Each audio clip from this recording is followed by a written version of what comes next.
Wish you were one of those influencers with raving fans who binge on your every word, consume all your content, buy everything you have to sell, and demand even more? Then stay tuned while Authority Magazine columnist and BuzzFeed contributor Tracy Hazzard shares strategies, tips, and tactics from top videocasters, podcasters, authors, and social influencers on creating that bingeable factor. Now, let's join Tracy as she explores how to rise above all the digital noise with the binge factor.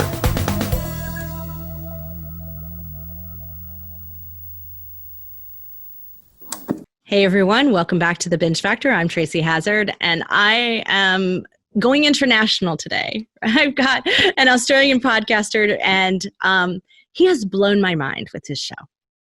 And you know that doesn't happen like super often. I mean, I talk to people and I enjoy their shows and it's really interesting, but this one just fascinates me.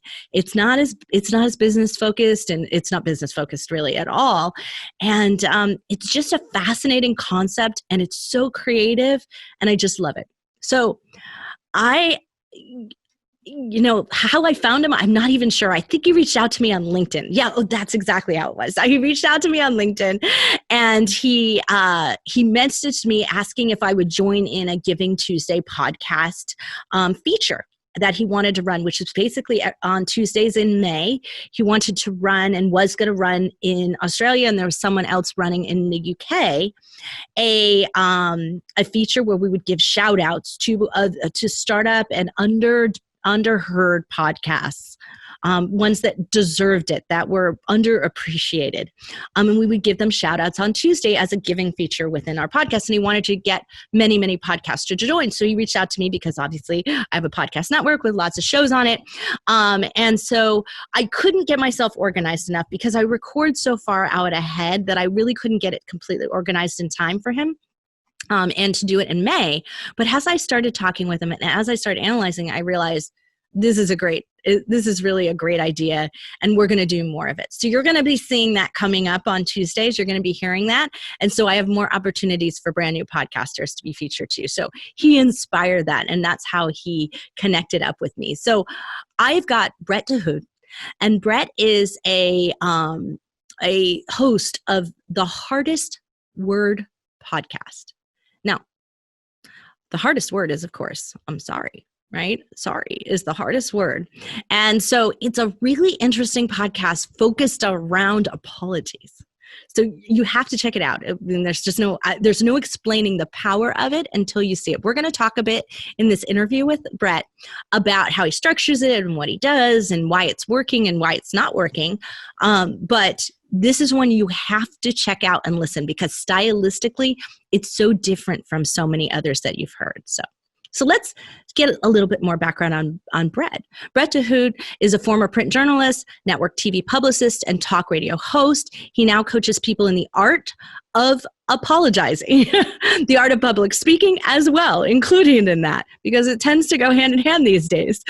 This leads him led him to creating the Hardest Word podcast, which showcases real people from across the globe making real apologies. He lives in Melbourne, Australia, and he is just so passionate and so excited about the podcast industry and the things that he's doing and inspiring within that. And I'm so glad he came on the show. He might not have as many listeners, and I think as many of the other guests that I have on here, but I believe he deserved an episode here because it's so unique, it's so creative, and his listenership should catch up with the creativity, and he just needs some more publicity. So here I am. I'm going to make sure that all of you go out there, and I'm going to inspire you to go listen to the Hardest Word podcast. And let's listen now to Brett Hoed as he tells us more about what he's been doing with the show. Brett, thanks so much for joining me today. You have a very different styled show. It is, I'm going to say, normally I wait till the end to talk about bingeability, but I have to tell you, I couldn't stop listening to the show. I wanted to hear another one and another one and another one because each one has its own different flavor to it. So the hardest word is sorry.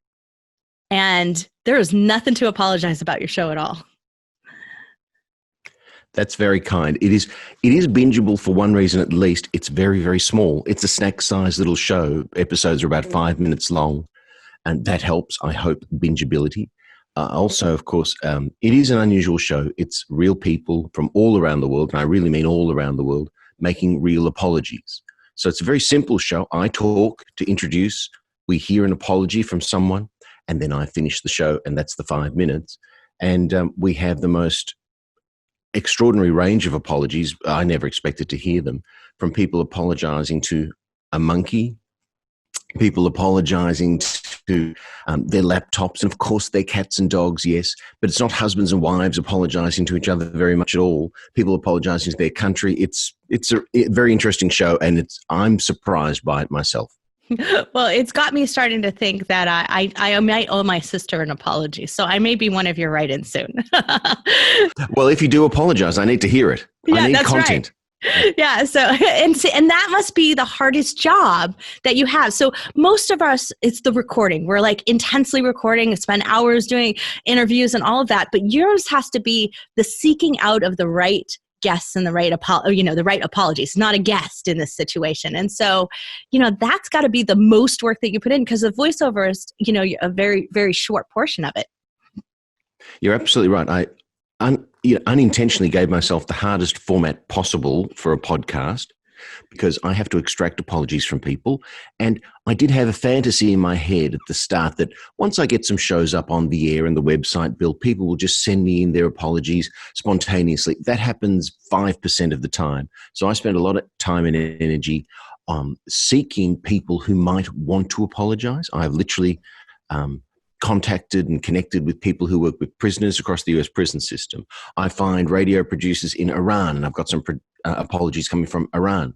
But I spend a lot of time looking at writers groups and people who might be more comfortable talking on air. So people with sometimes podcasts I thought might be a source of apologies. It is not proven to be so. But there's a lot of time and energy trying to find people who are willing and able to write apologies, because they can be very heavy or they can be funny, but they must be sincere.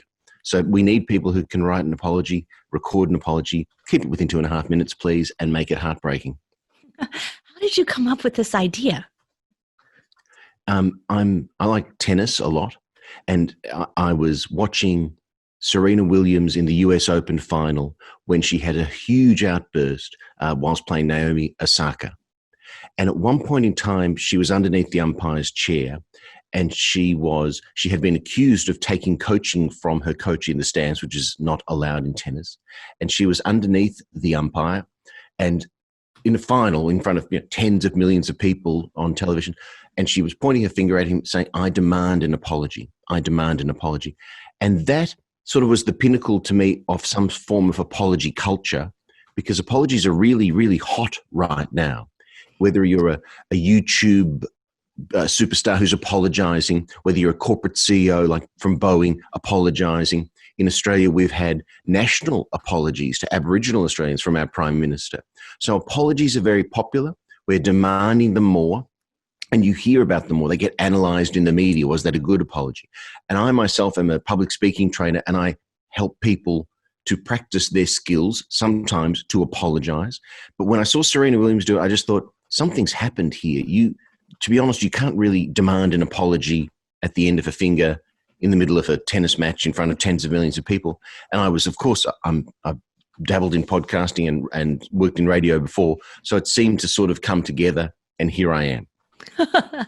Well, and had you been thinking about a podcast, or it naturally lent itself to doing that rather than, writing a column? I had been thinking of various podcast formats, and for some reason this one sort of crystallized, because I remember I ran it past a friend who listens to a lot of podcasts, and she said to me, just never underestimate people's desire these days, especially to sort of unburden themselves publicly. And that's another part of our culture these days. People are very happy to share intimate things, and it has proven to be. I mean, I wish more people would send me more apologies and intimately share things more often, but it has proven to be. And also, it's interesting to hear people apologize. It is. And so, this is always the case where we want a really interesting subject. We want something also sustainable as we start a podcast, and you have something sustainable, because there really there should be an endless list of apologies that many of us owe people over time. I mean, I think that's one of the 10 steps, right? So like in any program, so, right? So it's listed there for a reason. So we should all be doing it. So you have built in a great sustainability, and each story is unique and different. So you've built in all the right things to make a really great show. But you mentioned to me before that just because you have a really great show and it's very well produced, like the production's off the chart, as you already know, and we'll talk about that in a minute. But that's not enough. There's still challenges in getting listenership. And how have you rose to that challenge, or how have you found it to be just like daunting? I continue to have to rise to that challenge, and it's the same with every podcaster. I first podcast a show in 2004. So in this room, actually, with a lot more equipment and a lot less technology, I was recording a podcast. And in those days, of course, it was literally everyone, even people you think who would know, would ask, what is a podcast in 2004? And now, of course, it's not another podcast. That's the response to having a podcast. So I miss that middle phase, that golden era where you could probably discover an audience naturally. And so it is an ongoing challenge. And I think the days where you can, this is my very cynical point of view or skeptical point of view, the thought that you can just find an audience naturally is very optimistic, because I've actually had some nice national media exposure for the show, given its format, and being featured in some nice and quite popular, newsletters and emails and websites about podcasts. And it gets really great responses from people when they hear it, because it is unusual and it's very intimate. I think that's a key word about it. But it has been difficult to find an audience, and I don't pretend otherwise at all. And whether I naturally will, I'm not sure. But I'd love to see the show grow. So, of course, it's the endless social media. And then you start that YouTube channel with videos that I also get specially made for the show. And it's some broad media coverage. It is the reaching out on LinkedIn. And the show is actually, I've had a lot of good luck with it. It's aired on podcast radio in London. It's aired on the Fire Network in Switzerland, and that's people who have picked it up just via my approaches on LinkedIn. So LinkedIn, by the way, has worked a treat for me. Many podcasters say that, so you're not alone, and that's actually how we met. So, that works out really well. Correct. Proof of the pudding. That's right. So actually, I want to mention that before we get into some of my general questions that I ask everybody. So, what is this Giving Tuesday podcast? So, that's how you met. You sent me a message about Podcasters Giving Tuesday, and I loved the concept of it. So I'm going to let you explain it, and then we will make sure to have all the links to it, and because podcasters listen to the show, so we're more likely to create an ongoing movement with that. Well, I do a lot of things, various things for a living. One of them is I'm essentially a publicist and marketing consultant to the nonprofit sector. And this year around the world, Giving Tuesday is having sort of a special edition. It's called Giving Tuesday Now. Every Tuesday, right? Instead of just the Tuesday after Black Friday, right? Correct. And in Australia, we're doing every Tuesday in May. And around the world, I'd like podcasters on those Tuesdays, especially the next, to come up with a special edition of their podcast. And I know that's a challenge because we all put in a lot of work into the normal. And we're airing this, and May's already passed. So I'm going to encourage my podcasters to say, you know what? Just pick any Tuesday. Don't worry about the month. Let's just go for it and pick any Tuesday, or all the Tuesdays, right? There's only 52 a year. Now, come on. That's right. Pick any Tuesday. 52 opportunities, Tracy. That's right. Pick a Tuesday. Release a special edition of your podcast. It is not going to be the usual format, because you are going to use it to recommend 3 podcasts very generously. No self-promotion, 3 recommendations. We want, though, people to recommend podcasts that are underappreciated and are niche and might be downright weird and who deserve a bigger audience. Because, the big guys don't need any more shout-outs. Yeah. I for all the times people mention that their favorite show is Joe Rogan here, I really want them to say something that I've never heard of. And the minute I click on it, I go, yay, it's a brand new podcast I didn't know about. That's the reaction we want, right? That is exactly what we want. So releasing that special edition works beautifully because it's speaking directly to people who love podcasts, your listeners, at a time when they're listening to a podcast. You don't have to know the people that you recommend. So 3 short, sharp recommendations. You might talk about each one. I even played a little clip of each one in my special edition and put it out there into the world with the hashtag Giving Tuesday Podcasts. It's as simple as that. It's not a quid pro quo. It's just a genuine recommendation. And it might be podcasts that don't match your own genre of podcast. That's even better. Surprise people with your recommendations. Yeah. And, pick ones that you actually would listen to yourself, right? Or do listen to yourself, because people want to know that too. So that's always really good from a podcaster's perspective. So I'm so glad you started this. I'm so glad you reached out to me and mentioned it, because it's been in my ear all month long since I first got the email, and I've been like, how do I do this? How do I make this really work? And how do I get my entire team energized? And I thought, what better way? I'll just invite Brett on the show to excite them. Thank you, Tracy. So that's part of my role, to be the publicist for Giving Tuesday. And as a podcaster, it just seemed like an opportunity to do something. And it's got nice pickup. People are enjoying it. I think they actually enjoyed formally crystallizing, selecting 3, and then talking about it, because I found it a little bit more difficult than I expected. Well, in every show here, I do the 5 things. Now, normally my first one of the 5 things that you find the best ways to do it, right? Whatever way you found the best ways to do it. Normally it's book great guests, but you don't have guests on your show. You have stories on your show, and you have featured clips. So you were talking about LinkedIn and some of the other ways. Explain to us how you're doing that, because it seems a little odd to go ask for an apology. Like, how are you doing that? What's the best way to do that? For apologies, I spend a lot of time trying to track down people who write for a living as well, whether it be copywriting or fiction writing, blog writing, and I try and go where those people gather. And also, because I want a really global perspective on the show, I am on Facebook groups around the globe of writers and poets and artists and voiceover artists, and I'm pitching shamelessly to do that and to get the apologies. LinkedIn is a wonderful way also, because of its search capacity, to find people who write, record, talk, poetry. Anyone who's, I think, perhaps more creatively skewed might be more likely to record an apology. But, I'm also surprised who does and doesn't respond. And sometimes do you get anyone who just writes in? Because I know you had I have to tell you, I know it was a voiceover artist, and I want to talk about that when we talk about production. But the one where a woman from Italy was asking for apology from China for COVID-19, and I was like, the whole time that she was speaking, it was so beautiful, and you just wanted, and you felt so. The writing was poetic in and of itself. She contacted the show and was does live in Rome. Her family, though, comes from the north of Italy, which of course is absolutely the epicenter in Italy for COVID-19. And she had an apology idea. She wasn't apologizing herself. So we get lots of twists on the concept of an apology. She wasn't making an apology herself. She was waiting and had been waiting for an apology from China for the virus. She's not declaring it to be escaped from a lab or anything, but she feels that China owes the world an apology. And for what it's worth, I agree. And she had been so desperately waiting for it and then given up hope because of what she'd heard from Chinese politicians, that she wrote it herself.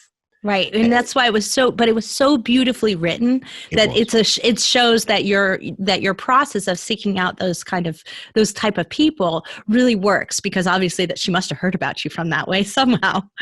Yep. And unfortunately, most of my apologies, not unfortunately, but it's unfortunate for me because it's more work. Most apologies are the product of outreach. And we've had a couple of people write multiple apologies, and especially early on in the show's history, that was fine with me because they were ready, willing, and able. And some people just get it to a greater degree. And a lot of people, obviously I reject apologies too that are too self-serving, or they're not quite really an apology. And some are just more poetic than others. And sometimes, a lot of people are either writing and recording not in their first English, not with English as their first language. And that actually adds a sort of a charm or a nuance or a poetry to it. Now, I've actually, that surprised me as well. I've learned a lot from doing the show. And sometimes with the accent and sometimes grammatical errors or pronunciation errors, it just makes it more real, because that's important, that it is real. Yeah. So we talked a little bit before about increasing listeners. And so that's my second part of my best ways too. And I obviously know you said this is a struggle for you, but you found anything that got you out of all the different things that you were talking about earlier? Did any of them get you a boost where you thought, I might be onto something here? A couple of things. I've had a couple of large media interviews on radio with listenership that I felt would be very pod orientated on ABC Radio here, which is the number one producer of podcasts in the country as well, and endless promoter of it. That led to some nice spikes. But I must confess, those spikes were very short-lived. After, I think, a couple of days of really nice media hits, the spike was gone.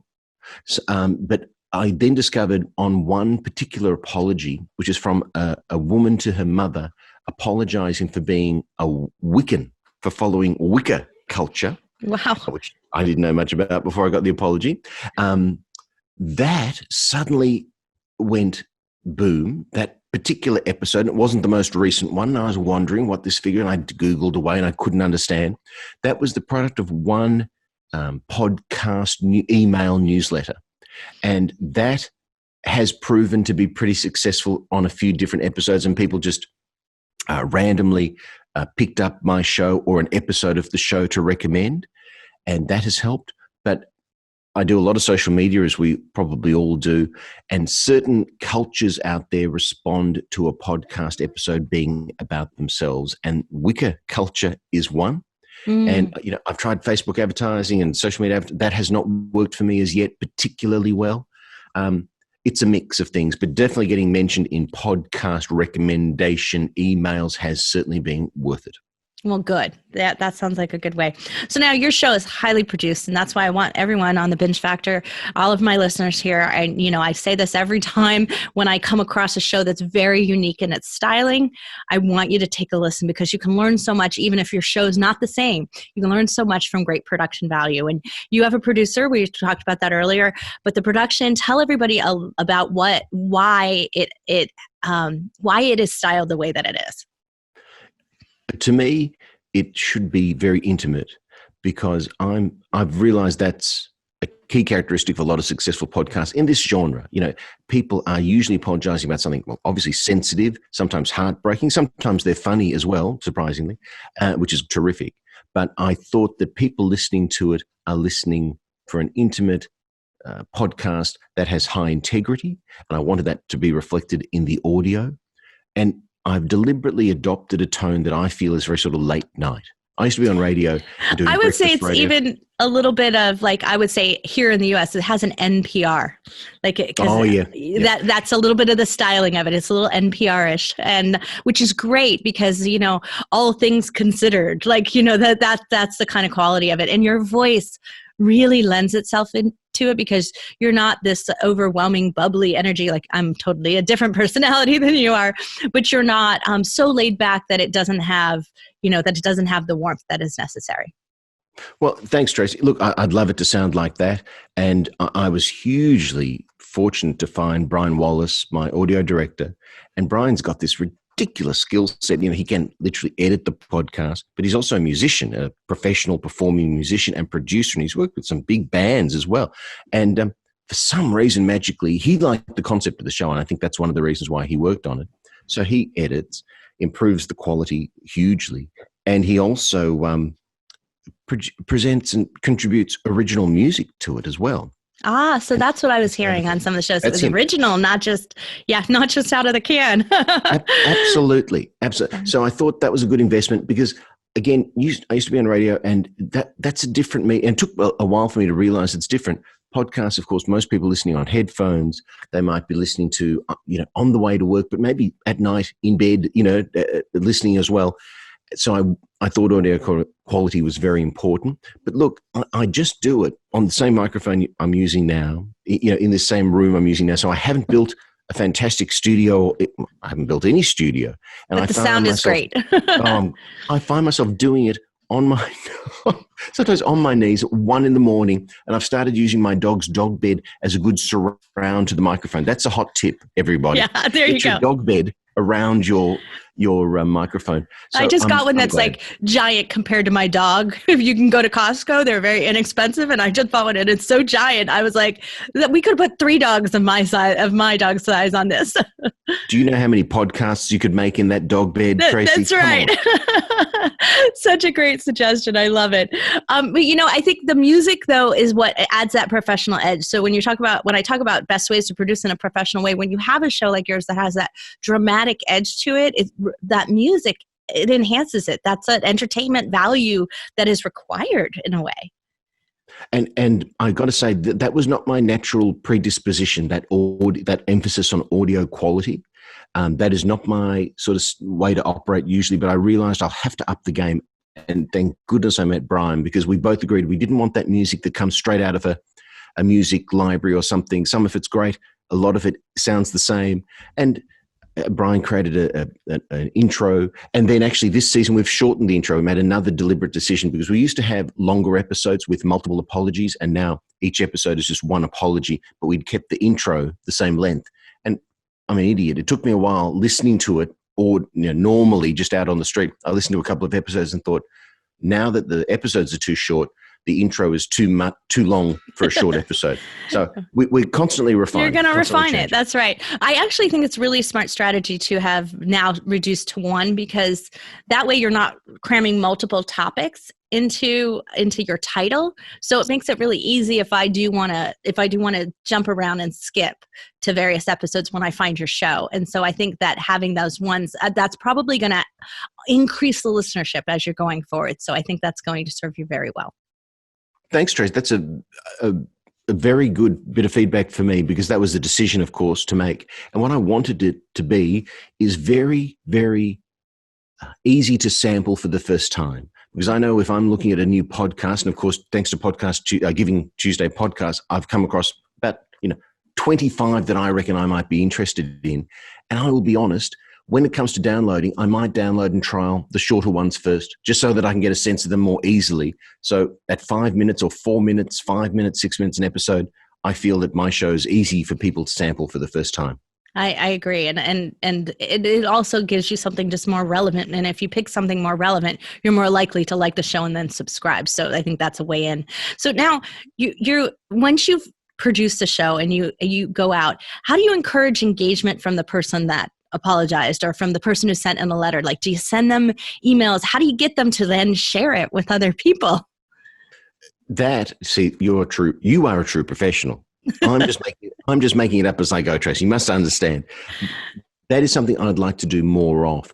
However, given the nature of the show, people are less interested in promoting it. One of the great models I think podcasters use is getting someone with the high profile onto their podcast, in the knowledge, of course, that when that episode comes out, that guest with the high profile will promote it. And that's a beautiful thing. That's self-perpetuating. I don't have that luxury. I don't think very few people who are apologizing want to share it too much. They might want to share it with one person, but they don't have necessarily any sort of social media following. They're not celebrities or famous people or, in that way. So I don't get that boost. And I think that's happens to be a weakness of the show, but I certainly tell them their episode's on. And actually, I can tell you also, very rarely have I got feedback on it. I have not got much feedback on, I feel better, I don't. I would like to do some follow-up interviews with some of the people who've apologized, and I have done that on a couple of occasions, with one of the most incredible apologies, which is from a guy in Ghana apologizing for not saving the life of his neighbor during the Rwandan genocide. That was the next one on my listen list. I kind of jumped around a little, but I was coming back to that one, so I'll have to now listen to it. See, I think that's still the mother episode, and that is so remarkable an apology. And his, you hear his voice, and you can hear it in his voice. It is just incredible. A situation that 99.9% of us will never be faced with. Of course, he's gone through it, and I have recorded a follow-up interview with him about his feelings post apology, and that's very interesting as well. Well, I got I got a suggestion for you. You're right. Sometimes I Please. mentor on air, and here's one. So my suggestion for you is that you reach out to some celebrity Hollywood publicists. Because you're a publicist, right? Because one of the most memorable things that I think when you go through crisis PR, right? Which I know a few of crisis PR managers, right? You go through crisis PR at some point, but the one that I remember so clearly was Hugh Grant had gotten caught in a sexual act, got arrested, something happened. I forgot exactly the whole story about it, but it was quite the scandal. And I remember he came on Jay Leno, and Jay goes, what the heck happened? And, and he would just disarmed the whole situation. It was the best bit of publicity that he could have asked for.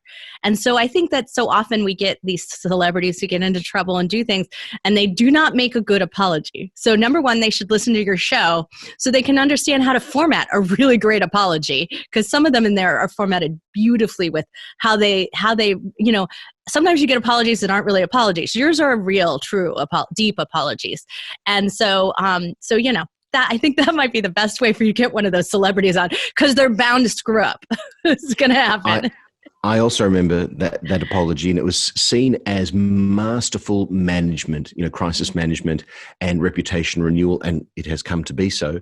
And you're absolutely right. When I started the show, before I started actually working on it, when I had the idea, that was something I had. I thought this could be sort of a global apology forum or format, a platform for the world.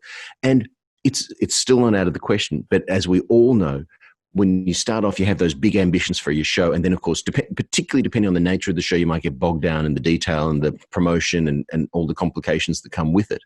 And I would love some high-profile people to apologize. You're absolutely right. And as you can imagine, great. The next time Elon Musk has a faux pas on air, we're going to have a podcast, the hardest word apology, come through to his stockholders. Tracy, the problem is you got to feel sorry and apologize. I don't think Elon's. I don't think he did. You're right. Absolutely. Not sure it's going to be a great apology. You're right. That's right. It'll still be good for hits. Yeah, it'll be good for the downloads. You're probably not at this stage yet, but the last one of the 5 things that we always talk about is monetization. So I'm thinking that maybe you did think of a monetization plan when you began, or did you not at all? I have I've been self-employed for a couple of decades. And of course, so I am aware of trying to monetize things. This podcast didn't start off with any emphasis on monetization. However, I have found it to be of interest to my prospective clients who have nothing to do with podcasts or apologies. It just separates you from the pack, because when you're a communications person offering things such as communications training, it just makes you look a little more contemporary to say you have a podcast, particularly a quirky one like this, that they listen to and they find it interesting. So it's good in that way. So it's building authority as a form of leading you to client or closing clients. Absolutely. It emphasizes your authority. And I'm a public speaking trainer, so it's very relevant. And I have worked with CEOs and so on and so forth about apologies. And one of the other reasons I was thinking about apologies in general when Serena Williams had that outburst is I started getting inquiries from clients saying, we want you to talk about presenting and public speaking and so on, but also can you talk about apologies? Because I think CEOs and leaders are now hyper aware that at one point in time in their career, at least, they will be forced or called upon to deliver an apology, and they know that they will be judged on the quality of that apology. So monetization, I would be remiss now specifically. I would be remiss right now if I didn't ask you to go ahead and tell us what really makes a great apology. My listeners would be upset if you didn't give us a primer. Okay, listeners, here you go. Speed is really important. An apology is a perishable item. The longer between the offense, and I'll get back to that in a moment, the offense and the apology, the less likelihood of success with the apology. So you are going to have to quickly recognize when it's time to apologize. This is the hardest part, I think, for everyone. You're going to have to put away your ego. I have a feeling one of the reasons I get apologies from around the world and a lot of non-Western countries, as well as, California and Australia, is ego is, I think, highest in the West. And we're always right. And we always want to look right and be considered correct and have other people bend to our will or our way of seeing things. You're going to have to put away your ego and get humble to apologize. Another thing is, I beg you, and we've seen this with the spat between celebrity chefs at the moment.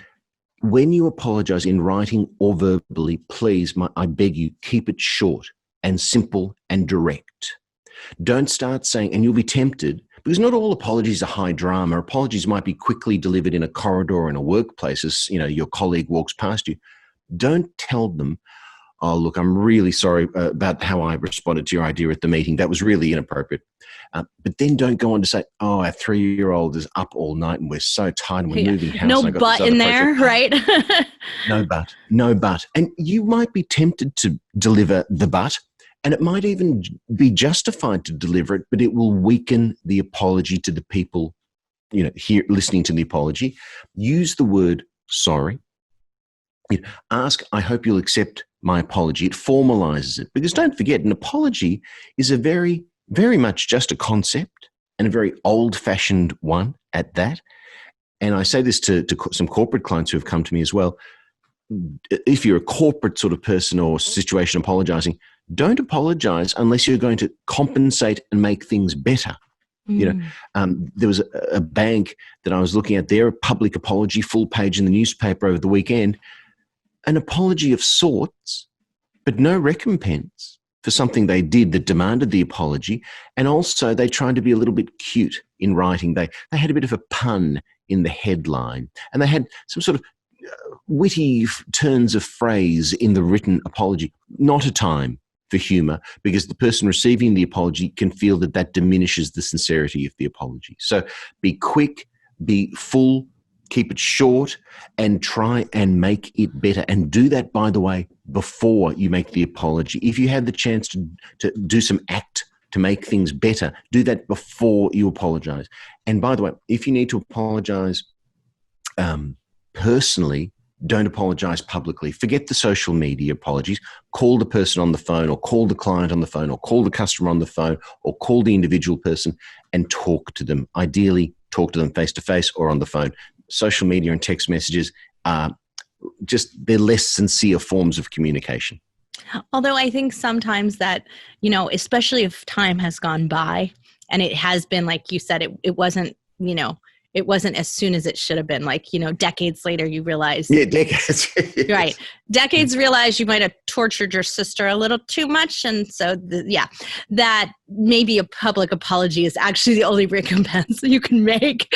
And so at least there's some amount of humility in your big sister doing that so that might be the only thing you can do. If that's what your sister demands, you must do it. That's right. It's sort of true, actually, by the way. When you're apologizing, one of the hardest things is sometimes it's not black and white. I don't actually think I certainly don't think everyone who demands an apology deserves an apology. But sometimes if you're apologizing, you will just have to go a little further than you feel is reasonable. And that's what you have to do. Like spending a bit more on a present than you want to. But if it's a good present, it's worth it. Right. So, before I wrap up, we usually talk all about the bingeability of a show. And so we talked a little bit at the beginning of that. And so you can all hear the great voice, the beautiful stories, like all of that is adding to the bingeability factor of it. But I think that what's holding it back from the subscriber bingeability, meaning where I subscribe to your show and I listen to all of them, and you're seeing those spikes on particular episodes. So you're getting a share in that topics that are resonating, but then that's not translating into that sort of true bingeability, which is being someone subscribing and listening to all of your episodes, is that I think maybe you just haven't hit into the right audience yet. And that is that when we start to realize as a society that forgiveness is even better than gratefulness, then we're going to start to raise the vibration, right? And raise the bar. And so I think that there is a community of people who are starting to recognize the real, I've seen some amazing brain and heart scans and all kinds of different things that are showing that when you are in the act of forgiveness, that you are actually at the most healthy, calm that you can be in your actual physical body. So that you may be the new therapy. great, I can charge $180 for 50 minutes. That's Sounds right. good. Exactly. So maybe you need to just tap into that new audience who's starting to realize the power of forgiveness. You think we need a sister show where people respond to the apologies they've heard and say, I accept your apology, I forgive you. Yeah. Yeah. But I think a part of it is, as we were talking about, 12-step programs and all of those things, right, that are out there that, we get into this stage where yes, forgiveness is a part of it, but asking for forgiveness is the more important part, and that's where the apology comes in, right?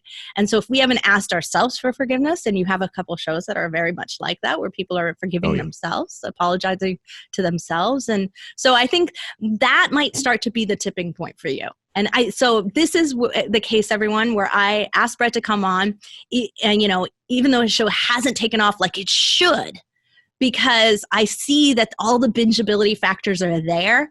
It just hasn't hit into the right audience yet for it to do that speedy takeoff, but it's going to. I can foresee that. I feel like I've had a counseling session. That's what people say. This is like binge factor psychoanalysis.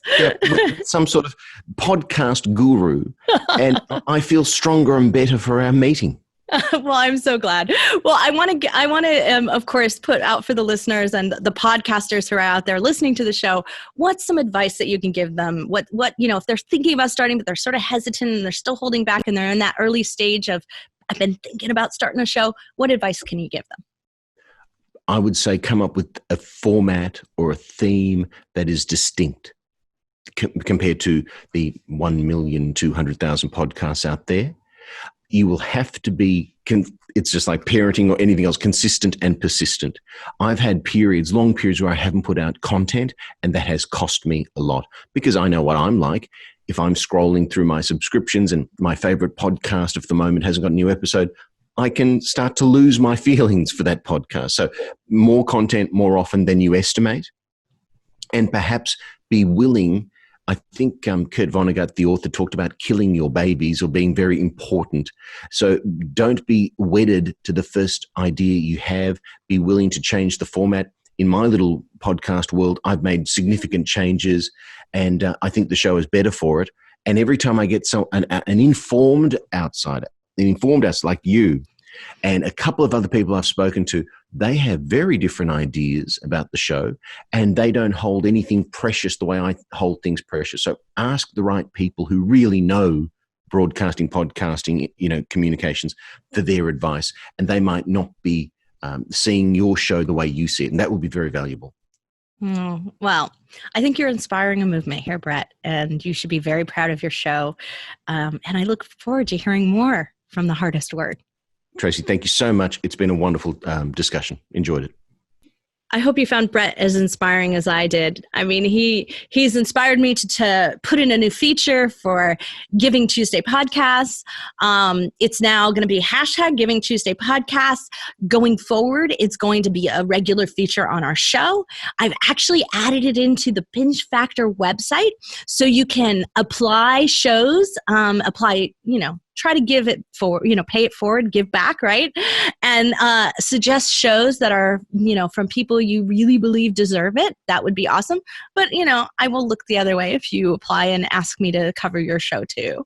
And so we'll do our best. I have to tell you, I've already been inundated. I just put out one single social post to see what would happen and had hundreds of people reach out to me and recommend shows. So, this is going to be an exciting and interesting feature. And it's all because Brett. Because he reached out, because he goes out there and he's promoting his show and he's promoting the things that he's passionate about. And you know what? He's promoting the art of apology as well. And looking at it as, this isn't, sometimes we have some things that are really exciting, interesting, very unique and unusual, and they do more for us than if we did a business podcast show. So thinking about whether or not that's what you want to do as you structure your show or how you want to shift your show, excuse me, I hope that you experience the advice that Brett has been giving you here so that you really translate it and make it work for you, because it is challenging, as he's pointed out. But I think at the end of the day, Brett's strategy, it may take longer to take action and longer for it to have traction that he's looking for, but I believe in the end, he's on to something. So make sure you check out Brett DeHoedt's podcast, The Hardest Word. Don't miss it. I said that at the beginning, and I'm saying it again because I don't want you to miss out checking out this show. It is truly bingeable in its uniqueness alone and worth your time. So, as always, all the information about Brett and now information about Giving Tuesday podcast are all going to be on the website at thebingefactor.com. And we're going to have lots more resources for you, applications for you to be on my show, for you to suggest great podcasts. All of that is there at thebingefactor.com. I look forward to bringing you more exciting, unusual, new and upcoming and existing successful podcasters and bingeable shows and bingeable factors in the future. Thanks so much for listening. I'm Tracy Hazzard on The Binge Factor. You've been listening to the Binge Factor podcast. For more information on podcasting and videocasting success tips and tactics, please go to thebingefactor.com. And be sure to listen to our other show for podcasters called Feed Your Brand. If you'd like to be interviewed on this show, as well as featured in Tracy's column, please go to thebingefactor.com/guest and apply.